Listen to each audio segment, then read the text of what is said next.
एक 19 साल की लड़की तपते हुए बेकरी ओवन में फंस गई और उसका अंत बेहद ही दर्दनाक हुआ। एक नॉर्मल शाम को कनाडा के हैलिफैक्स में स्थित एक वॉलमार्ट स्टोर में 19 साल की गुरसिमरन अपनी रोजमर्रा की ड्यूटी के तहत एक बड़े बेकरी ओवन को साफ करने के लिए उसके अंदर गई।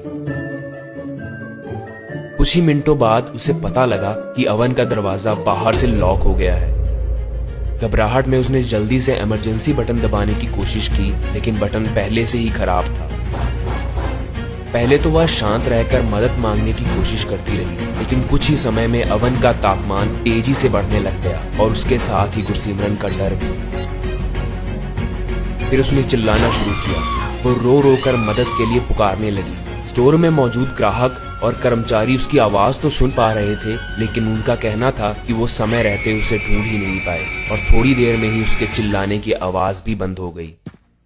आखिरकार एक कर्मचारी ने उसे ढूंढ ही लिया, लेकिन अब तो बहुत देर हो चुकी थी। ओवन खोलने पर पता लगा कि एक बुरी तरह झुलसे हुए 19 साल के शरीर के अलावा वहां कुछ भी नहीं बचा है। ये बिल्कुल हो सकता है कि दरवाजा गलती से लॉक हो गया होगा, लेकिन फिर ओवन का टेम्परेचर इतना ज्यादा कैसे बढ़ गया? हैलिफैक्स रीजनल पुलिस ने इस मामले की जांच शुरू कर दी थी, लेकिन वो अभी तक ये क्लियर नहीं कर पाए हैं कि ये एक दर्दनाक हादसा था या फिर एक गहरी साजिश। The female was located in the walk-in oven in the bakery within the store. This investigation